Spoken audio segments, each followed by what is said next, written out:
Good morning. We journey now into the second week of Lent as we follow this journey of Jesus to the cross. And this week we're given a psalm, an ancient song, hymn, poem of the church, a few thousand years old. There's a modern rendering of it. Years ago I was at a Christian music seminar in the 1980s. Down in Cooma, the Christian Youth Travel Association in their lodge hosted this for a few hundred people. And it was an annual event, and we gathered there and played music and listened to music and learned things and shared about faith and music and life and ministry and all sorts of things. And there were a couple of overseas international artists. One was Adrian Snell, who I'd never heard of, but quickly grew to appreciate his music, his very lyrical, poetic music. And one of his songs was Psalm 27, Wherever I Go.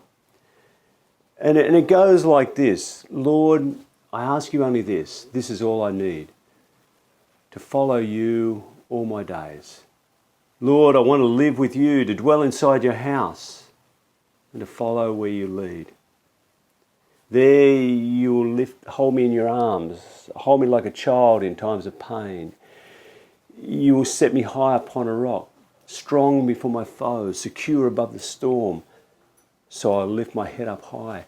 My heart will shout for joy. I'll sing my song of praise, for now I know that I will live. I will live to see your glory shine. I'll trust in you, have faith in you. Do not despair. The Lord is my light and my salvation every day. The Lord is my stronghold, the stronghold of my life in every way. If an army were around me, even then I would not fear, for you, Lord, are with me. Wherever I go, you are there. It's a rearrangement of that psalm, but the beautiful words. But I wonder, what does it mean in today's world? Even though Adrian Snell is a contemporary person living today, reflecting and writing that song.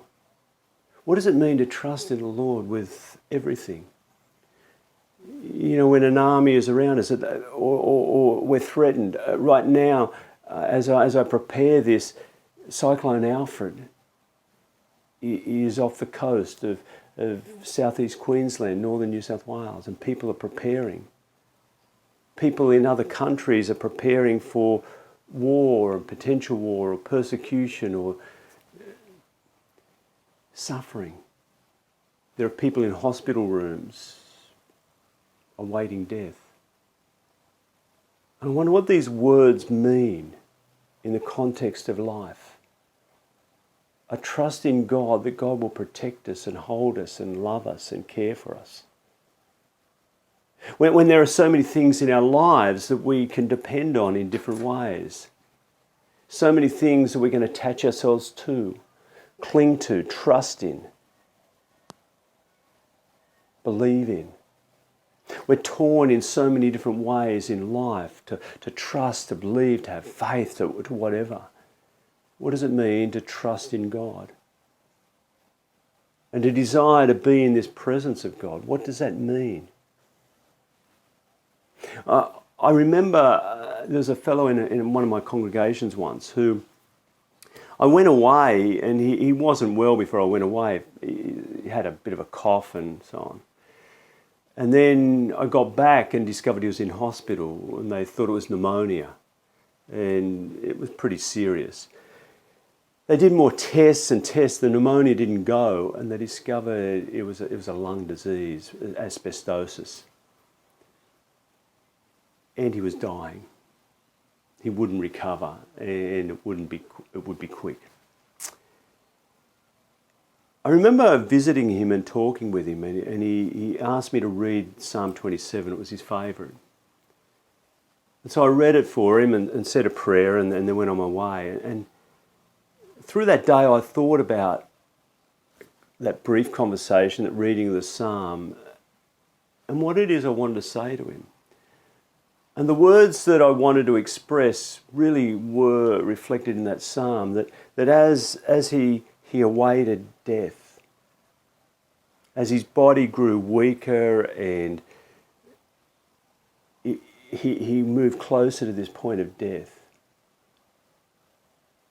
I encouraged him to hold on to the words, the sentiment, the essence of that psalm, to trust in God. And I could see in that psalm that he would live to see the glory shine, that there was this promise of hope, of something beyond death that would hold him, that this God would hold him through this dying physically to be anew in spirit in some other way, a way we don't understand in the mystery of God. And I could see the reflections of this psalm in his life, that hold on to the truth that God is with you and will not let you go, and will protect you from your fear, the things you fear and the pain that you're feeling, not just physically but emotionally and spiritually and psychologically. Allow God to hold that pain in you as you journey into this place of death. And this week we read from Luke's story of Jesus also. Jesus on this journey to his death in Jerusalem. And he's in Galilee, and he gets word from Pharisees that the local king, the son of Herod, is after him and is warning him. And he says, Herod, this king wants you gone. Get out of here. And don't take his threat lightly. He's already beheaded John the Baptist. And he means business. He wants you gone.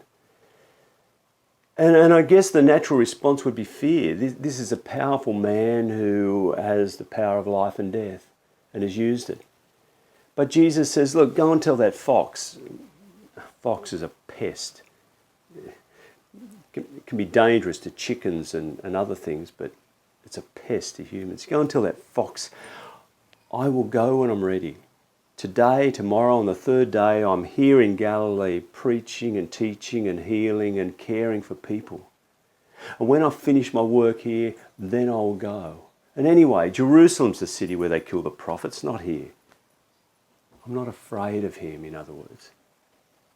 And then there's this great yearning, this sad, desperate prayer for Israel, for Jerusalem, which represents the nation of Israel at the time.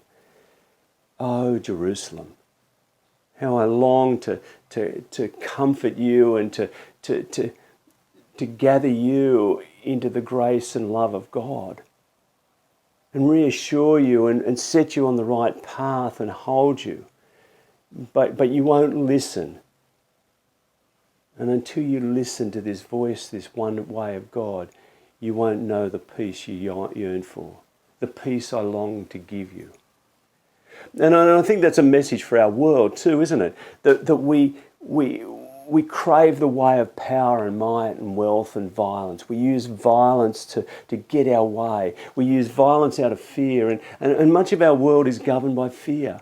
People hold fear over us, but I wonder in some of those dictators and those big, strong leaders that they aren't afraid. They aren't afraid of others who are coming for them and responding violently in words and language and power and might against others, using the might of armies and military to subdue their enemies, their threats, the people they fear. Fear is something within all of us. And in Jesus' words, there is this sense of, I will not be afraid of you because I am trusting in this way of God. And that is the way of life and hope. It's the only way. And in this psalm, there's this sense of trusting in God with everything we have.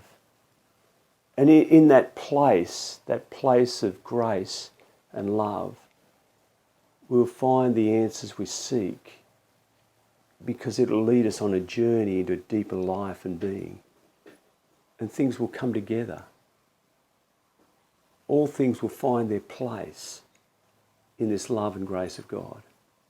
I want to read a different version of the psalm. It comes from this book, Psalms for Praying in An Invitation to Wholeness by Nancy Merrill.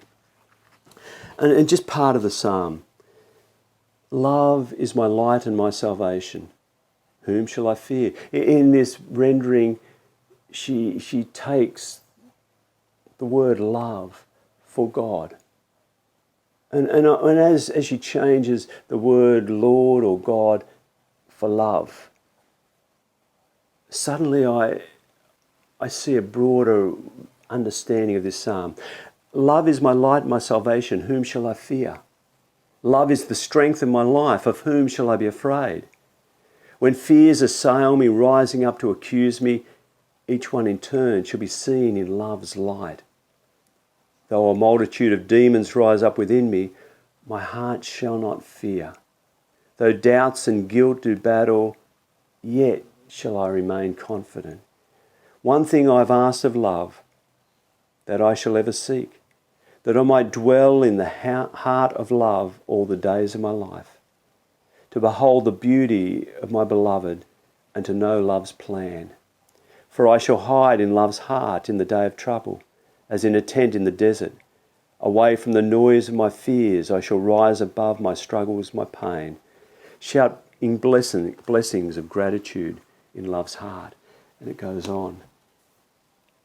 It's in this heart of love that we find life and hope. The heart of love is the heart of God. And we're invited into that place. And as we journey through Lent and take some space to reflect and think and ponder about life and who we are and this big world with all its fears and troubles and turmoil, maybe it's this heart of love to which we can turn that will give us hope, it will give us peace, it will give us a direction.